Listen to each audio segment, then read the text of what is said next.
Do you ever get one of those wanderer quests and accept? Then you end up getting a vat-grown slave that is incapable of being human, I mean fighting. So you give them kibble, strip them, and banish them. Well, for a new challenge, I'm going to have 3 of these people and play on the pacifist ideology. Can I survive without fighting in Rimworld?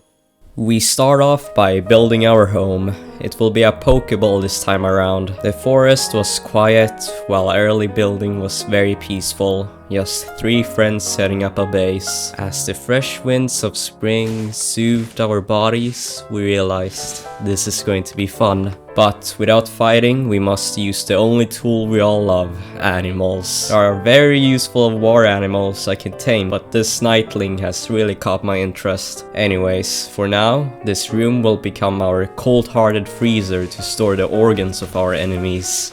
I only ended up building half of the Pokeball because I will need a defensive wall around my base quickly. Spirit, our plantist and animalist, worked on our food needs, both hay and soybeans. Not long enough though, we have a rabid animal coming towards us. I have to micromanage animal areas so the warg could attack the alpaca. It's hard, but manageable. Alpaca only has brute force, which is nothing to Maddie. He can easily chomp down this vanilla alpaca down. I will need more animals though. I noticed that we closed in a nightling in our freezer. Guess it was too cool for him to be in the wild, so I decided to tame him. With the alpaca meat I butcher up, Spirit can use this to feed a nightling. Wall of wood is almost finished. We are safe for now. Only against 1 or 2 raiders, I will say. Even though our colonists cannot do anything combat-wise, they can construct things that can. Not long after their previous raid, we get a guy with a tomahawk and some face armor. I thought my 1 spike trap would knock him, so I was quite shocked when he survived. I ran. Maddie gets hit for 50 damage but takes it like a champ and chomps him in 1 go. Perfect. We tend to his wounds. The next day our defense system is up. Then I realized that we had already tamed the nightling in our freezer, so I gave him the very loyal name of Bob.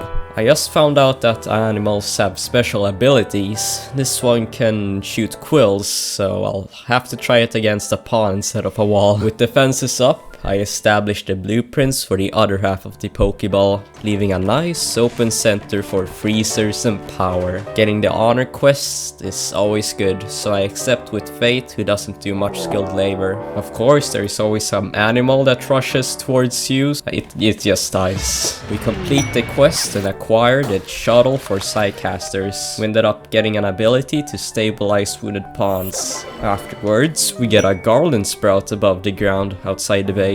I plant the seed southeast of our base where no buildings would occupy its aura. Spirit is the true connector to this tree. With the ritual established, I can hire claws, which deal a little less damage than a frumbo, but just as we research batteries, we have a raid upon us. This time, with no joke, flak armor. Wealth might be moving up a little too quick. They get through half of our spike traps. If more raiders come, our animals will be our only line of defense. Cherish animals, everyone. Morning comes as the sun shines brightly upon the newly built solar panels. And then I go test the quills of the nightling, which are very good, easily taking down the muffalos. Mufalo. For the hay that we have acquired, I have started a pen up to breed and farm animals. They will be fed with food forever. An event for the best animal in the game popped up, the Galatros. Just to show you what they can do, here is some footage. They can shoot explosives that will shatter non-cataphract armor, and it will take a lot of hits for them to die. If I can get a taming inspiration and somehow get one of these, I am set. With a new thunderstorm, a great fire set ablaze to our fields. Our brave colonists wiped it out with their bare hands. The pen is finished, so we went for some animal taming.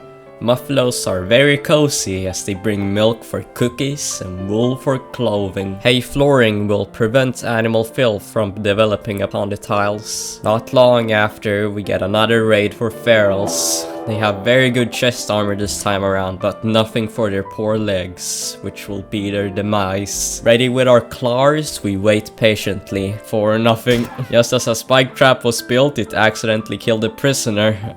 The reason I wanted to tend to him is because of his organs, but it is what it is. I get the deserter quest, which I will not accept this time, as cataphracts can raid me in the future, which is something my animals probably cannot handle. A quarry will benefit us when we run out of metals as well. We then get a wanderer quest, which has a high chance of us to get non-combat colonists. Unfortunately not, so we strip and banish her. We finally acquire gun turrets, so now we are basically set mid-game.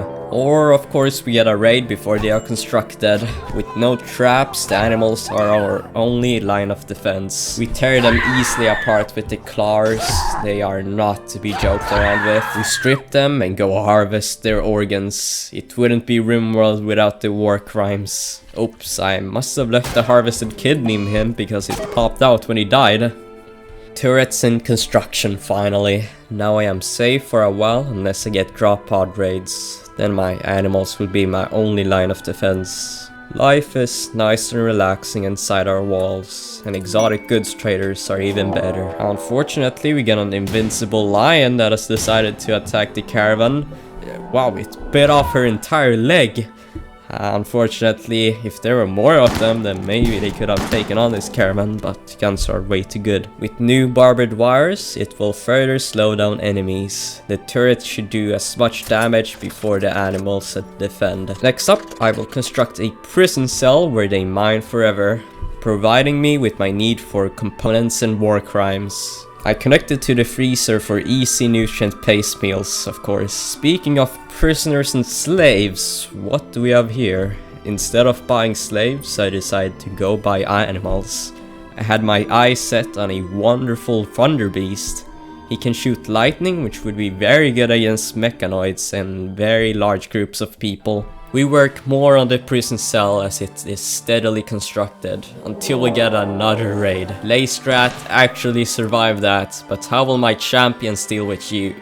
Oh no, this is very bad. I forgot about the turret. Then, out of nowhere, David comes and kills the raiders instantly. This is when the other animals realized who the leader was. Luckily, with the Psycast ability I got earlier, Fate can stabilize pawns, saving the lives of since my claws ended up getting infections and one of them getting their kidney shot off, you can put them in heal pods for 3 days to heal everything. Oh, no rest for the wicked. This is very bad. I can easily force melee in a box, but on open fields my pets are very much useless, so I had to come up with another plan. I will move the turret so it can slowly shoot the raiders. This should force them to attack. The plan is working slowly but surely. They have no snipers, so dealing with them is very easy. I reload the turret as I slowly wait until they attack the colony physically. It worked, and that is the end to their non-existing rampage. I end up getting a trade caravan with chickens in them, my favorite animals. I bought 2. We're going to lay the foundation of our egg industry. Get it? I experimented and found out animals can hunt by themselves. Well, technically. Next up, I upgraded the pen so newcomers would fit in. Welcome Soulite, the chicken from Patreon, and her husband Billy. Microelectronics has been researched. We are slowly growing, but so are our steadily growing raids. Will we survive? An aurora shine upon the nightly sky as the snow thickens once more. Although it's the last day of winter, the pen is finally complete. Although I hate having to force pawns to do things. Ripper hounds approach the base. Turrets make work of them very easily. I wanted to tame one of them, but I ended up almost dying to the turrets. As I was tending to and trying to cure one of Scaria, I didn't notice the sound of an infection. As fate is in a daze, Maddie had a bad infection in his body. Unfortunately, Maddie, the legend, has passed away. He will be remembered. A quest to accept colonists for raids. I need new colonists desperately, so maybe she will be incapable of violence. Unfortunately not, so the mindset is for her. The raids from the quest were here. They formed in large groups, but somehow they were hostile towards each other. I watched the fight as I laughed. We will survive. All it took was one feral from the turrets to get down for everyone to leave. So I get what's important, and that is slaves and drugs. One of the pirates ended up going berserk and almost ended up killing our knightlings. Of course, Pikachu is the savior this time and luckily gets him down. Animal abuse is no joke, so we extract every organ he has. No one gets away with this without their organs missing. Then, the worst thing in Rimworld attacked. 647 ray points and only one pod. I knew. The centipede. Its armor far too strong to able to be penetrated. It shreds the turrets in a beat. This must be the end. We only have 5 animals, which is way too little for a centipede. Then I remembered why we bought Pikachu. He was our savior. Pikachu can paralyze mechanoids and other pawns. It renders them completely unconscious for a while, but it doesn't kill them. I tried to carry him away to the base, and yes, the Thunder Beast paralyzed it enough for it to return to nature. We have done it. A cure for mechanoids. If you enjoyed and want more, then check out these videos next.